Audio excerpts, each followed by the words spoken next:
Quizás algunos de ustedes han escuchado de las carreras de aventura o atletismo de aventura. Son carreras donde los competidores van en equipos y tienen que hacer recorridos que pueden durar hasta varios días. Los atletas van en distintas zonas boscosas o montañosas buscando las mejores rutas y tienen que hacer senderismo, tienen que hacer kayak, bicicleta, otro tipo de disciplinas quizás como natación, e ir por caminos muy peligrosos, riesgosos, agotadores. Hace poco salió una película de un perrito que anda en esas carreras. Al parecer, una de las carreras más difíciles de este tipo es la que se hace en la Patagonia, en Chile. En esta carrera, que dura 10 días, los competidores tienen que atravesar ríos casi congelados, selvas montañosas, e incluso tienen que nadar en el estrecho de Magallanes, que es muy frío. Según una página deportiva, dice que solo el 30% de los atletas que participan en esta carrera son capaces de terminarla, solo el 30%.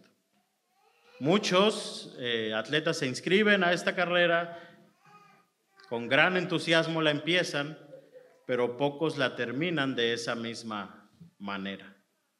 Quizá no es tan difícil llegar, para un atleta llegar e inscribirse a esta carrera, lo difícil es terminar esta carrera.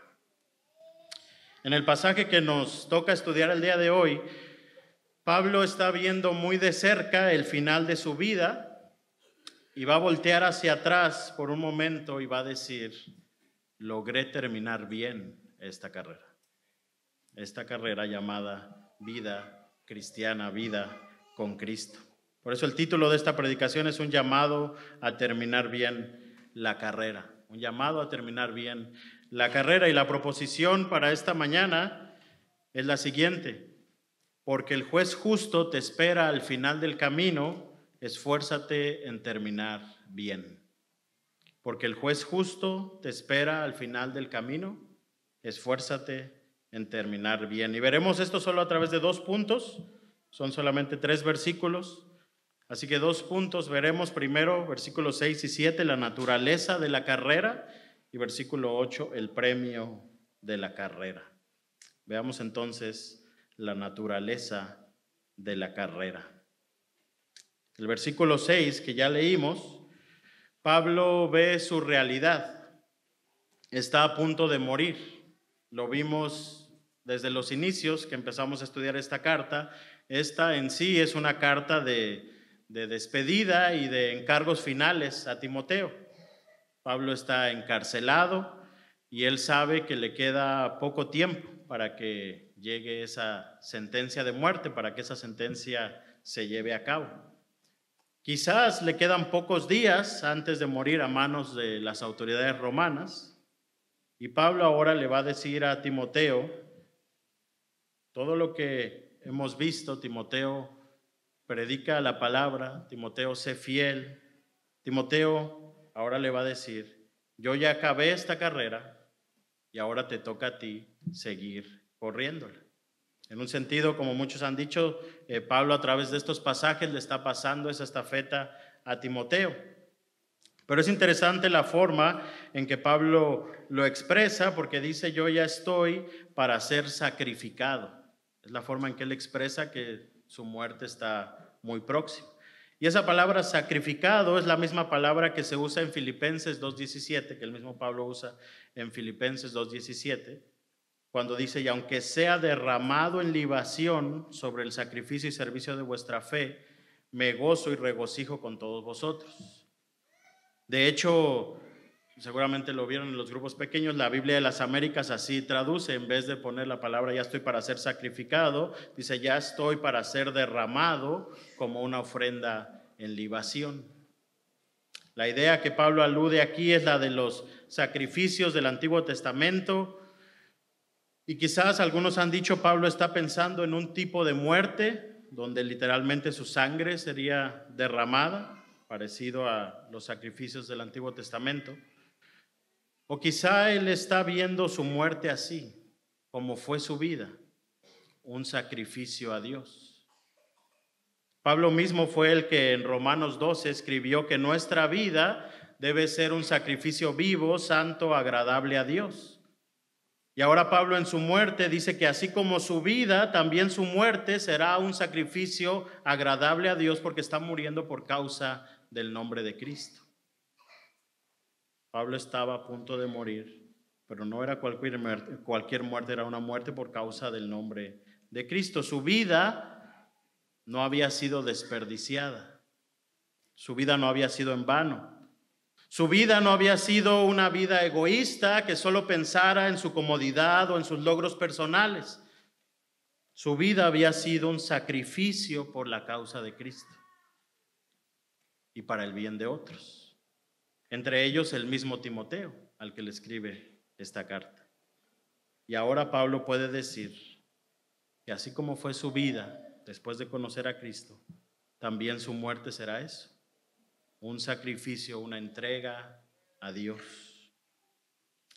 Pero también Pablo define su muerte como una partida.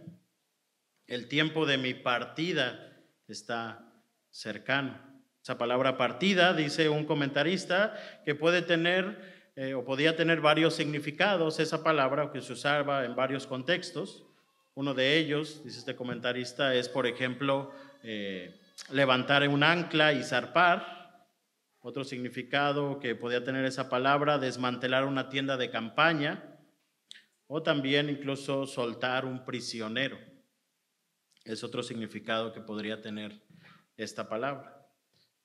Pablo no está viendo su muerte como una tragedia que lo angustia, que lo desespera. Pablo está viendo su muerte como una liberación, como una forma de partir para estar con Cristo, lo cual, como el mismo Pablo dijo en Filipenses, es muchísimo mejor. Y esa es una de las grandes bendiciones que tenemos como creyentes en Cristo, que podemos enfrentar la muerte, como cantábamos en el último canto, podemos enfrentar la muerte con esperanza. No como el final del camino, sino como el comienzo del camino de algo que es muchísimo mejor, estar con Cristo, y por eso podemos cantar: nuestra esperanza en vida y en muerte, Cristo es. Esa es una realidad. Y para Pablo era una realidad. Hace unas pocas semanas, poco antes de la Navidad pasada, el Señor decidió llevarse a mi abuelita a su presencia. Con algunos lo compartí. Era ella ya de edad muy avanzada y ya no podía hacer muchas cosas, ya difícilmente se levantaba de la cama, necesitaba ayuda básicamente para hacer cualquier cosa, comer, ir al baño, etc. Y recuerdo que una de las últimas pláticas que tuve con ella, y de hecho no solo yo, sino otros familiares también, ella ya no hablaba mucho, pero una de las últimas cosas que nos dijo a varios miembros de la familia es: yo ya estoy lista para irme con el Señor, ya me quiero ir con Él. Y qué bendición poder enfrentar la muerte así, no con angustia y desesperanza, sino con esperanza y con fe, sabiendo que vamos a casa. Si somos de Cristo, vamos con Él, vamos a casa. Así que Pablo enfrenta la muerte de esa manera. Entiende que su vida ha sido una entrega al Señor y ahora en su muerte él dice: también mi muerte es un sacrificio, pero también es una partida a un lugar que es muchísimo mejor, como él dice en Filipenses. Entonces, en ese sentido, la de Pablo era una muerte que indicaba que él estaba terminando bien su carrera, que él estaba terminando bien su carrera. Por eso ahora el versículo 7 es muy conocido, que seguramente ustedes antes incluso de estudiarlo aquí o en los grupos pequeños ya lo conocían, o muchos de ustedes. Él va a ver su vida, Pablo va a ver su vida, su ministerio, su andar con Cristo, y va a decirle a Timoteo: Timoteo, yo he acabado esta carrera. Yo he terminado bien. Timoteo, yo estoy terminando bien, y por lo que le dice Pablo en otras partes y en otras cosas que hemos estudiado en estos pasajes, ahora te toca a ti, Timoteo, seguir peleando esa batalla, seguir corriendo esa carrera, para que un día tú también, Timoteo, termines bien. Para que un día tú también termines bien. Entonces Pablo, al voltear atrás y ver su vida y su ministerio, su llamado a seguir a Cristo y a servirle, lo va a describir ese camino de tres maneras. Primero, como una batalla. He peleado la buena batalla. Esta palabra batalla puede traducirse también como lucha, como oposición, como conflicto. Es el mismo término también de donde viene la palabra agonía o agonizar.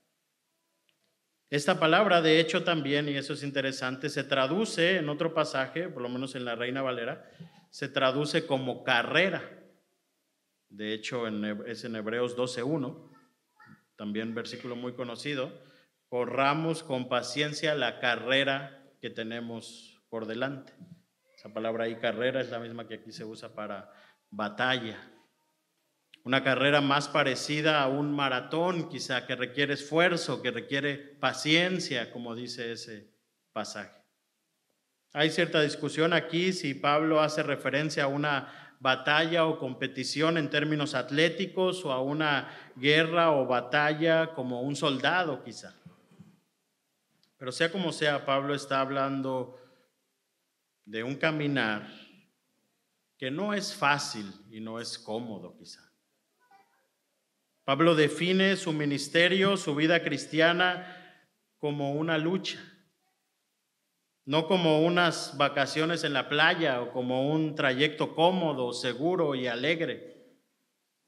No, es una lucha, una carrera en la que él tuvo que esforzarse, en la que él tuvo que sufrir, en la que él tuvo que sudar, en la que él tuvo que correr con paciencia, en la que él tuvo que luchar, que pelear. Pablo habla en 2 Corintios 11 al defender su apostolado, su ministerio, y habla de su vida al seguir a Cristo, de su ministerio, y dice algunas cosas como esta, 2 Corintios 11, 23 en adelante: en trabajos más abundante, en azotes sin número, en cárceles más, en peligros de muerte muchas veces.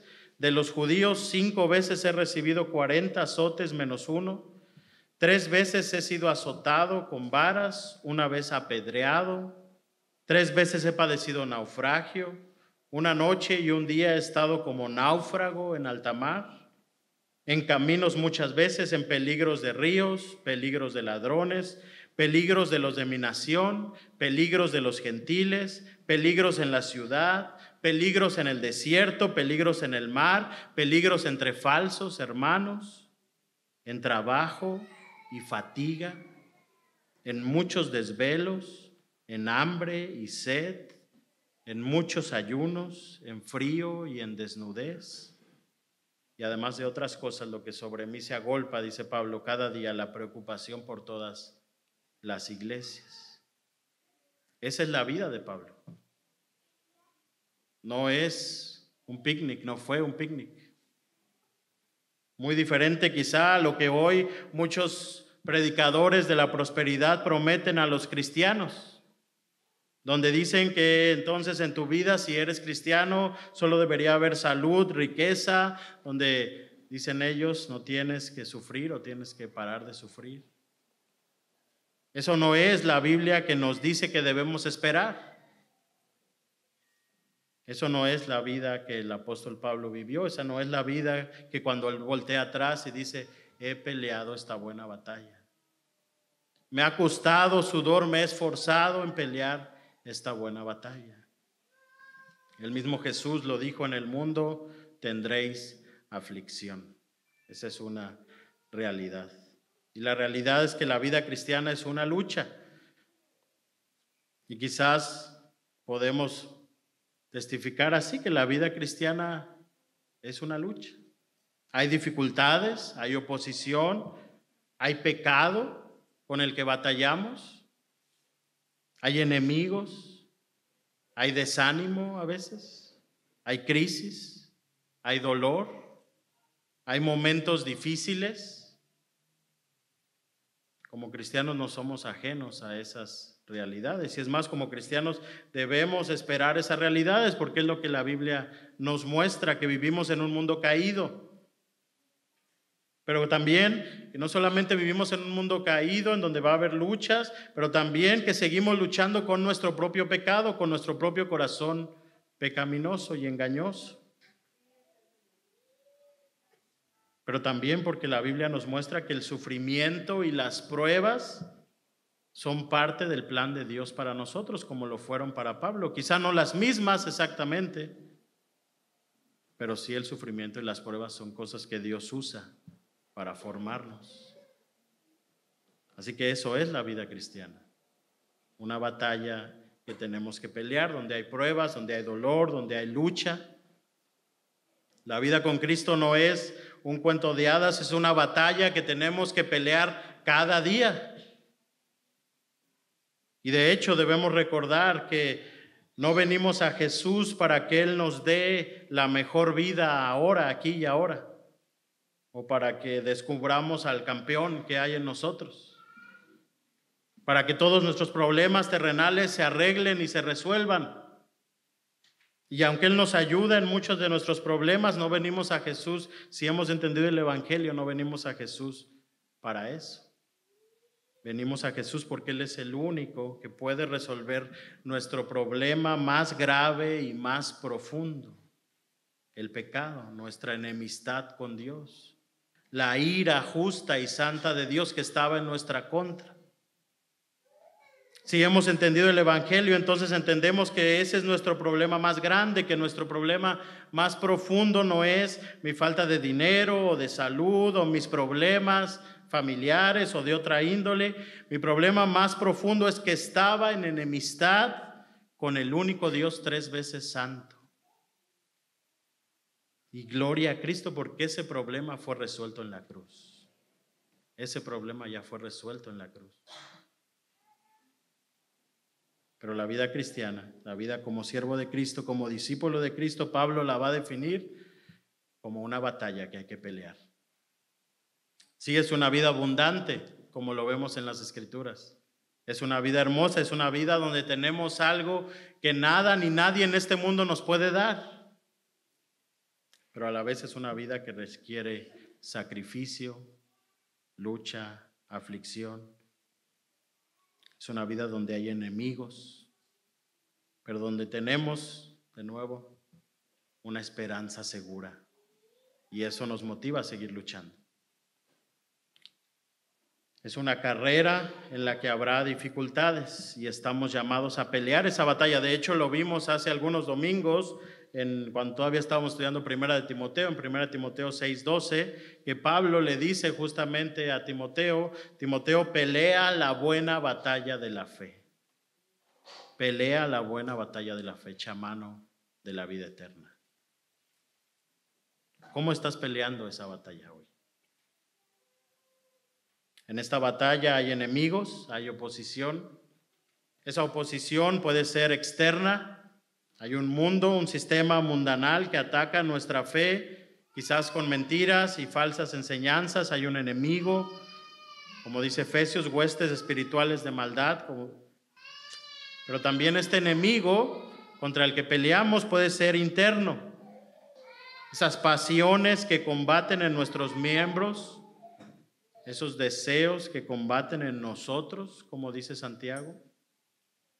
Y de hecho, en el contexto del pasaje que estudiábamos la semana pasada, vemos también esa realidad. Hay falsos maestros que no predican la verdad, que predican mitos y mentiras. Y en nuestra época hay falsos maestros, falsas filosofías, mentiras con las que el mundo, tanto dentro como a veces tanto fuera como a veces dentro de las iglesias, mentiras con las que el mundo nos quiere envolver. Pero ¿cuál es el problema? Como veíamos la semana pasada, es que hay personas que tienen ese comezón de oír, que quieren oír esos falsos maestros, esas falsas enseñanzas, porque les predican conforme a sus deseos, conforme a sus concupiscencias, que tienen esos deseos, esas pasiones, esos anhelos carnales y que quieren gente que les llene el oído de esos deseos. Así que sí, hay un enemigo externo, pero también hay un enemigo interno, porque la realidad es que como cristianos seguimos luchando con este corazón caído. En esta batalla tenemos que cuidarnos de ambos, tanto de los enemigos externos a nosotros como del enemigo interno, nuestro propio corazón. Para correr bien esta carrera, para pelear bien esta batalla, tenemos que cuidarnos de ambos. De hecho, este pasaje, como decíamos, es una continuación del pasaje anterior. Continúa el párrafo con lo que vimos el domingo pasado. Y es como si Pablo le estuviera diciendo a Timoteo, Timoteo, predica la palabra, como vimos. Hay algunos que se han desviado de la verdad. Hay algunos falsos maestros y falsos oidores que andan conforme a sus concupiscencias, a sus deseos, que cayeron, que no están terminando bien la carrera que quizás dijeron haber empezado. Pero Pablo le dice a Timoteo, Timoteo, yo he terminado bien. Tú también predica y vive la palabra, tú también termina bien. Requiere pelear esta batalla. Requiere luchar con las armas espirituales que Dios nos ha dado en su palabra. Así que sí es una batalla, sí hay enemigos, tanto externos como internos, contra los que debemos luchar cada día, contra los que no debemos dar tregua. Pero la buena noticia, y de nuevo recordando el contexto, es que Dios no nos ha dejado solos en esta batalla. Nos ha dado su palabra, como veíamos de nuevo. Tenemos la verdad que debemos oír, que debemos conocer, que debemos vivir y que debemos predicar. Timoteo predica la palabra y eso implica también vive la palabra. Dios también nos ha prometido su presencia. Yo estoy con vosotros todos los días. Y Dios también nos ha dado su familia, la iglesia, para que podamos pelear bien esta batalla y un día terminar bien. Así que Pablo voltea atrás a su vida y dice, ha sido una batalla, pero he peleado esa buena batalla. He peleado esa buena batalla.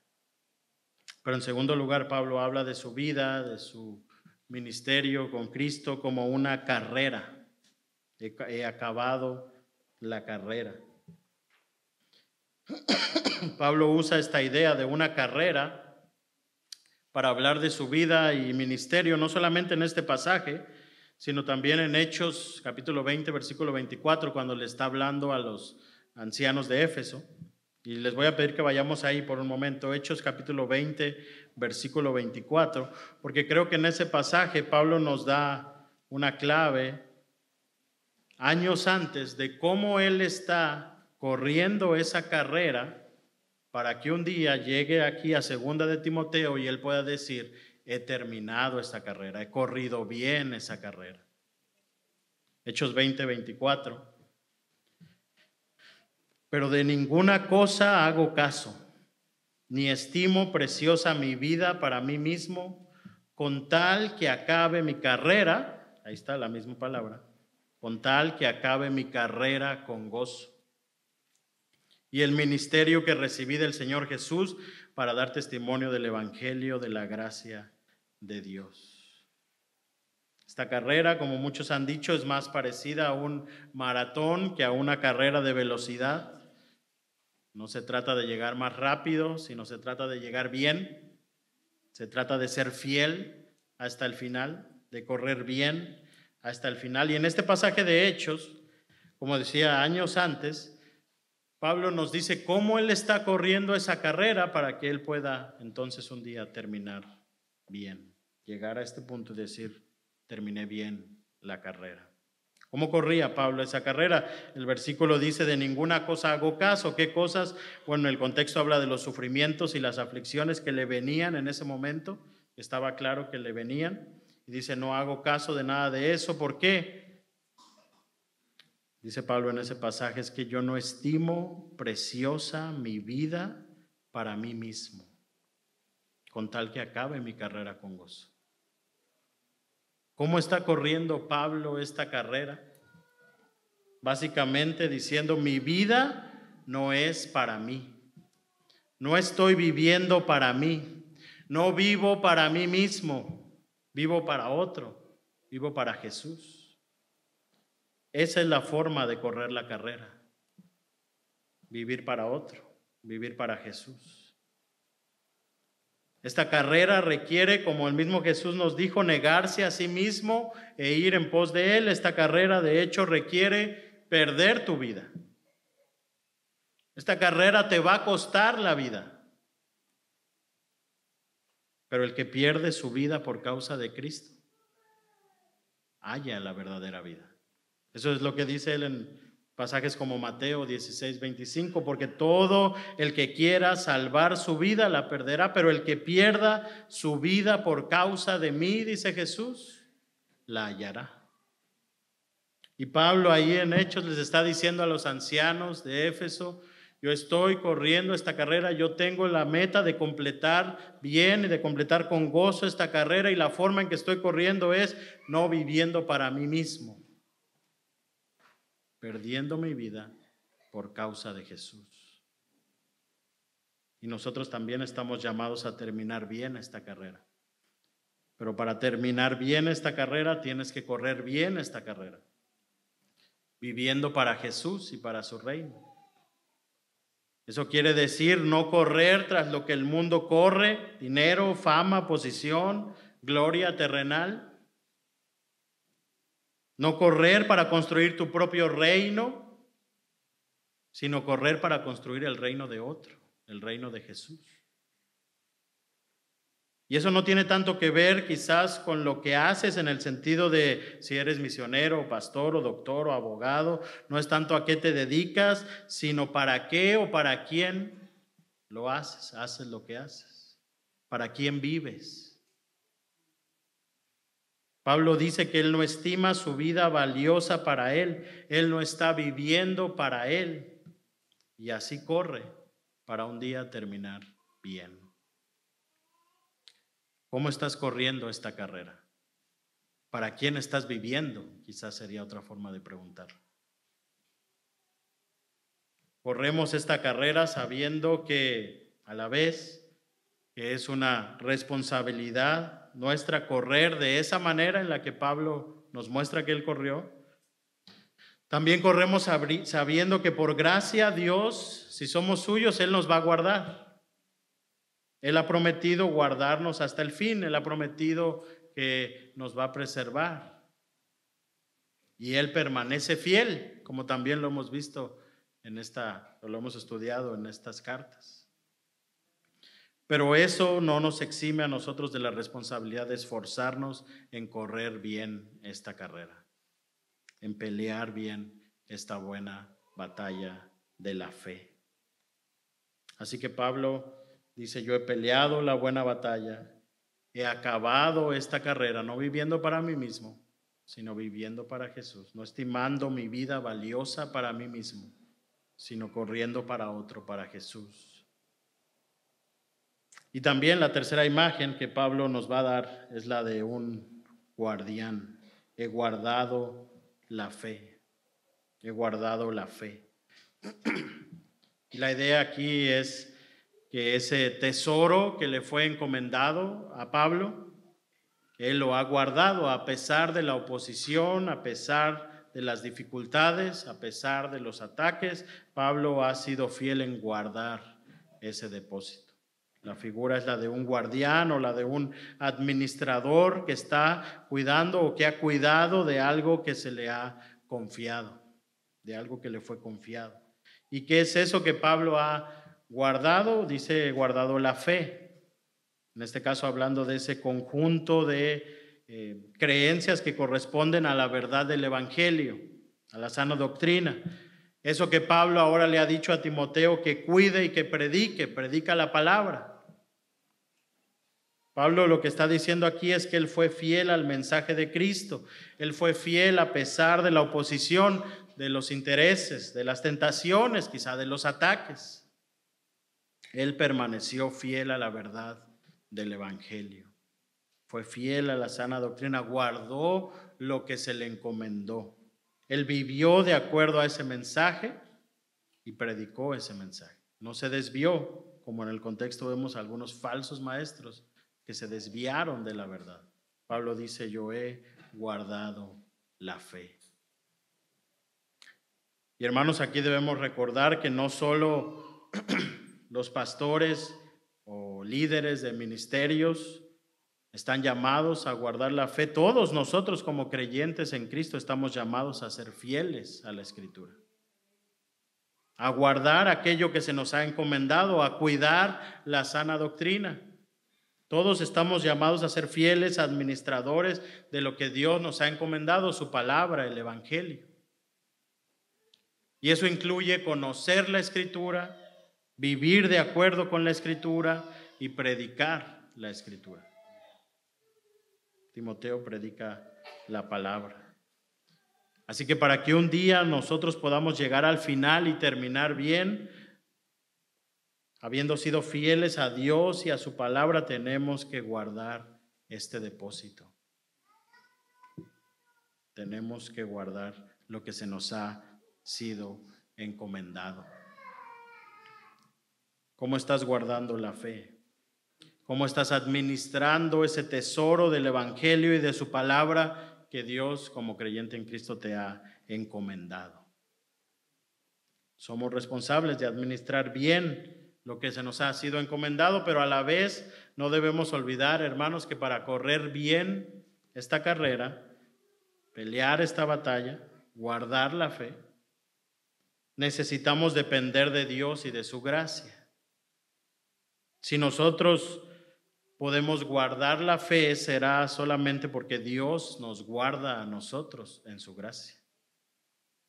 No debemos olvidar esa realidad. Esto no es una carrera que corremos en nuestras propias fuerzas, ni que vayamos a tener mérito alguno al final por nuestro gran esfuerzo, dedicación o mente.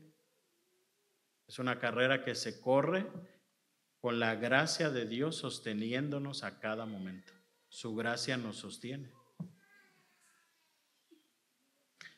Así que Pablo voltea a su presente y dice, yo ya estoy a un paso de mi partida, yo ya estoy para partir y estar con Cristo. Voltea a su pasado y dice, he corrido bien esta carrera, por la gracia de Dios terminé bien, y ahora va a ver a su futuro y va a ver el premio al final de esa carrera. Veamos entonces el versículo 8, el premio de la carrera. Por lo demás me está guardada la corona de justicia, la cual me dará el Señor juez justo en aquel día, y no solo a mí, sino también a todos los que aman su venida. Aquí Pablo habla de una corona y la idea es esa corona que se entregaba al ganador al final de una competición, una guirnalda que se entregaba a aquel que vencía una carrera atlética. Y Pablo dice entonces, al final de esta carrera me espera esa corona de justicia. No sabemos exactamente, hay discusión entre los estudiosos o hay diferentes posturas en cuanto a qué se refiere exactamente esa corona de justicia. Básicamente lo resumo en dos posturas. Algunos dicen que esa corona es una de esas coronas que, como algunos entienden, se darán a ciertos creyentes que hayan vivido su vida de cierta manera fiel. En este caso, los creyentes que hayan vivido, como dice el pasaje, amando su venida, y que recibirán ciertos creyentes. Y otros más bien piensan, y es la postura con la que yo más concuerdo, que esta corona de justicia se refiere a la justicia perfecta de Cristo puesta totalmente o plenamente en nosotros. Ese punto cúspide de la santificación, la glorificación. El día en que recibamos esa justicia perfecta y ahí sí, no más pecado, no más maldad. Sea como sea, Pablo está diciendo, yo terminé bien y ahora he llegado al premio final. Pero notemos algo importante y creo que es algo importante en el pasaje, porque en una competencia atlética, en una carrera atlética, la corona en sí quizás era lo más importante. Pero en esta carrera de la que habla Pablo nos da a entender en este pasaje que hay algo más importante que la corona en sí, el premio, tomando ese símil o esa metáfora que hace Pablo de esta corona, de este premio literal que se entregaba. Pablo lo que nos da a entender es que hay algo más importante que en sí la corona o el premio, y es el que entrega esa corona. No es la corona, es quien entrega la corona. Esa corona, dice Pablo, me la dará el Señor, juez justo. Esa corona viene de Él. Esa corona viene ahí cuando me encontraré con Él y cuando recibiré de Él esa recompensa. A veces cuando hablamos de este tema de las coronas en general, podemos perdernos un poco pensando en la importancia o que la importancia está en esas coronas en sí. Yo tendré esta corona y hay que vivir en esta manera para ganar esta corona. En esa recompensa quizás, si lo podemos llamar así. Pero el asunto es que estas coronas no son un fin en sí mismas. La cuestión no son las coronas, la cuestión es de quién vienen esas coronas. Si es que así lo podemos ver. Recuerdo que hace tiempo vi una noticia que creo que puede ejemplificar un poco esto. Un jugador de fútbol de un equipo de Inglaterra había recibido una condecoración, un premio, un reconocimiento por parte de la corona inglesa por su labor altruista y ayudas a causas sociales. La reina misma le otorgó ese reconocimiento. Y en la noticia salía la imagen de ese reconocimiento, que era una especie de moneda, algo un poco más grande quizá que una moneda, con la leyenda del reconocimiento de la corona real de Inglaterra. En la noticia decían cuánto valía esa moneda por su peso en oro, y eran quizá unos miles de dólares, no recuerdo exactamente. Pero a la luz de lo que ese jugador gana o ganaba como sueldo, quizá millones de dólares, esa moneda realmente no tenía mucho valor por sí sola. Esa moneda en su peso en oro quizás era una más de su colección, porque él ganaba mucho más quizá en un mes de lo que en sí valía esa moneda. Pero este jugador muy probablemente tiene esa moneda muy bien guardada y en muy alta estima, no por lo que vale la moneda en sí, sino por quién le dio esa moneda. Porque esa moneda viene de la reina de Inglaterra. Si esa moneda quizás la hubiera conseguido en alguna tienda, probablemente sería un objeto más. Pero el honor que tuvo es que esa moneda le fue entregada por la misma reina. No es lo que le entregó la reina lo que vale, es el hecho de quién se lo entregó lo que le da valor a esa moneda. Se lo entregó la persona quizás más importante para un ciudadano inglés. Eso era la noticia. Eso seguramente es lo que el jugador más valora. Y creo que una idea similar podemos encontrar cuando hablamos en general de estas coronas. No es solamente la recompensa que se nos dará aquel día, es de quién recibiremos esa recompensa, de quién viene, quién la entrega. Eso es lo más importante. Dice Pablo que recibirá esta corona del juez justo.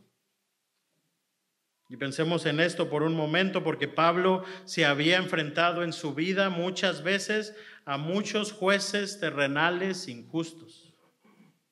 Lo vemos en Hechos, en su primer encarcelamiento, que parte de él nos narra Lucas en Hechos. Muchas injusticias en muchas formas, que podríamos decir. Ahora mismo, cuando está escribiendo, probablemente se podría argumentar de muchas maneras que él está encarcelado injustamente en muchos sentidos. Pero eso no define a Pablo. Ni eso hace que Pablo se amargue o se deprima. ¿Por qué? Justamente porque él tiene la esperanza que al final él verá al juez justo. Y que ese juez justo le recompensará. Y quizá esto debe ser de ánimo en medio de las injusticias que a veces vemos en la vida. Hay injusticias quizá en muchas formas porque vivimos en un mundo caído. Seguramente podemos pensar en experiencias o situaciones que hemos visto y que decimos esto no es justo. Parece que esto no es justo. Este pasaje nos recuerda que un día estaremos frente al juez justo. Esa es nuestra esperanza. Nuestra esperanza no está en que todas esas injusticias que vemos y sufrimos o que podemos sufrir hoy se arreglen aquí y ahora como nosotros pensamos que es lo más justo. Y el Señor nos dará la sabiduría para actuar en medio de esas injusticias que quizás tengamos que enfrentar, y cuándo actuar y cuándo soportar y etcétera. Pero nuestra esperanza final no está aquí. Está en que un día veremos al juez que sí es justo. Como creyentes esto nos debe dar paz porque podemos confiar en que el juez final de todas las cosas, el que tiene la palabra final sobre todas las cosas, es aquel que ve todo, que sabe todo y que es completamente justo. Pero también, y aquí está el otro lado de la moneda, recordar que al final todos nos encontraremos con un juez justo es algo aterrador si no tienes a Cristo. Porque la realidad es que en términos eternos tú y yo no somos justos por nosotros mismos, no somos inocentes, más bien somos culpables. Hemos quebrantado su ley y somos merecedores de castigo. Y a ese juez justo no lo vamos a poder sobornar o convencer de que somos buenos por nosotros mismos, con nuestros méritos. Es un juez justo. La única forma en que ese juez justo nos puede perdonar y recibir es si ve en nosotros justamente esa justicia perfecta de Cristo puesta en nuestro favor. La única manera en que ver a este juez justo es alentador es porque tenemos a Cristo. Es porque Él ha puesto su justicia en nosotros y ha cargado con nuestro castigo. Es porque Jesús vivió la vida justa que nosotros no pudimos vivir y pagó el castigo que nosotros teníamos que sufrir. Porque en Él hemos sido justificados, por eso tenemos esa esperanza y podemos ver como alentador que veremos un día al juez justo. Pero si no tienes a Cristo, si Cristo no es tu Señor y Salvador, ver a ese juez justo es más bien una horrenda expectación de juicio, como dice Hebreos. Delante de ese juez justo, tu currículum, tu influencia, tu vida religiosa, tus buenas obras, si no tienes a Cristo, nada de eso vale nada. Delante de ese juez justo, nada de eso importa, eres culpable. Esa es la sentencia. Por eso la invitación, si tú no tienes a Cristo hoy, es ven a Cristo, arrepiéntete de tus pecados y pon tu fe en Jesús.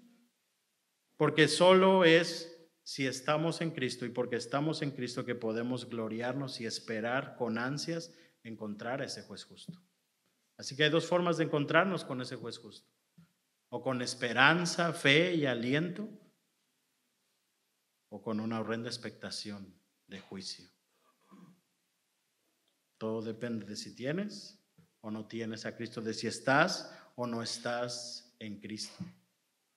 Seguramente muchos aquí podemos pensar en personas que empezaron bien esta carrera de la vida cristiana, que parecía que tenían quizás talentos, quizás dones, que estaban animados, quizás entusiasmados de servir al Señor al principio, querían ser fieles, pero al paso del tiempo quizás se alejaron, se apartaron del Señor, quizás incluso negaron la fe.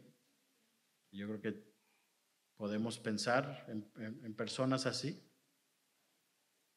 que quizás en realidad nunca verdaderamente empezaron a correr esta carrera. Empezaron ni siquiera a pelear esta batalla, aunque parecía que sí. Por eso vale la pena preguntar, ¿estás corriendo realmente esta carrera de la vida con Cristo? ¿Conoces realmente a Cristo? ¿Anhelas estar con Jesús? Porque es hacia Jesús a quien corremos. Ahora Pablo dice que esta corona no es solamente para él, es para todos los que aman su venida. Los que aman su venida, los que aman, anhelan encontrarse con él, con Jesús. Y de nuevo esta idea no es el premio al final del camino, lo que amamos, no es lo que Jesús nos pueda dar al final del camino, lo que amamos es su venida, es que Él viene, es que estaremos con Él. Hermanos, en última instancia el premio en esta carrera es Jesús mismo. Tendremos sí su justicia perfecta en nosotros y eso nos permitirá verle, conocerle, disfrutar de Él para siempre. Corremos esta carrera hacia Jesús, mirando a Jesús. Él es el fin. Él es, al fin y al cabo, nuestro galardón. Aquel que vivió y murió por nosotros, aquel que, habiendo vivido una vida perfecta y aún sabiendo lo horrendo de nuestros pecados, aún sabiendo nuestros pensamientos más oscuros y más pecaminosos y más sucios, aún sabiendo nuestros errores más grandes que quizás nadie más sabe, Él lo sabía y vivió la vida perfecta y fue a la cruz para pagar en nuestro lugar. Sufrió nuestro castigo y nos da su justicia y nuestro pecado es puesto en Él. A ese Jesús es al que veremos y dice Pablo, a ese Jesús es el que amamos venir, amamos que venga, amamos ver, amamos y esperamos. Esa es nuestra esperanza al final de la carrera. Lo que nos sostiene entonces en esta carrera es esa esperanza final, pero no del premio como una cosa que Él nos va a dar, sino del premio de ver a nuestro Rey y Salvador y recibir de Él esa justicia para disfrutar de Él para siempre, ya sin pecado, ya sin dolor. Esa esperanza es la que nos mantiene corriendo. El día en que, como Juan dice, seremos como Él, porque le veremos tal como Él es. Y eso es lo que nos debe sostener en medio de las pruebas y las luchas y las dificultades en la carrera, que un día estaremos con Él. De hecho, esas luchas y dificultades nos hacen anhelar o deben hacernos anhelar aún más, amar aún más su venida. Nos hacen desear más el día que nos encontremos con Jesús, porque cuando vemos este mundo, nuestro pecado, el dolor, el mundo caído en que vivimos, nos damos cuenta que la esperanza más grande y fuerte no es algo que Dios nos pueda dar aquí y ahora. Nuestra esperanza más grande está en Él y en que un día nos encontraremos con Él. Charles Spurgeon dijo de su propia muerte, de su propia partida, dijo lo siguiente: venir a ti, hablando a Jesús, venir a Jesús, es venir a casa desde el exilio, venir a tierra firme desde la furiosa tormenta, venir a descansar después de una larga labor, venir a la meta de mis deseos y a la cumbre de mis anhelos. Eso es venir a Jesús, decía Spurgeon. Y por eso, hermanos, quisiera terminar con esta idea, porque sospecho que muchos de nosotros, y me incluyo, en este último tiempo hemos batallado quizás con el desánimo, quizás con el desaliento. Quizás Más de alguno se ha preguntado, si lo ponemos en términos de este pasaje, ¿y vale la pena seguir corriendo esta carrera? Quizás se ha vuelto muy difícil seguir corriendo por diferentes circunstancias, pruebas, partidas, etc. Hoy, a través de este pasaje, yo quisiera recordarte y recordarnos que nuestra esperanza no está justamente en que todos nuestros problemas terrenales se solucionen y que todo nos salga bien aquí. Nuestra esperanza está en esa meta final, en ese galardón final, en ese día cuando nos encontraremos con Jesús y disfrutemos de Él para siempre. Ahí sí ya no habrá más llanto, más dolor, más pecado. Ahí está nuestra esperanza final. Ahí debemos fijar nuestra mirada. Ahí está nuestra meta. Es solo con esa esperanza firme que podemos correr esta carrera que sí, a veces es dura, a veces es difícil. Pero hermano, yo quisiera animarte con este pasaje. Sigue corriendo la carrera. Sigue corriendo. Sigue luchando contra el pecado. Sigue buscando ser fiel al Señor en cada área de tu vida. Sigue cumpliendo el ministerio que Dios te ha dado. Sigue conociendo al Señor en su palabra cada día. Sigue sirviendo a otros. Sigue orando por ti y por otros.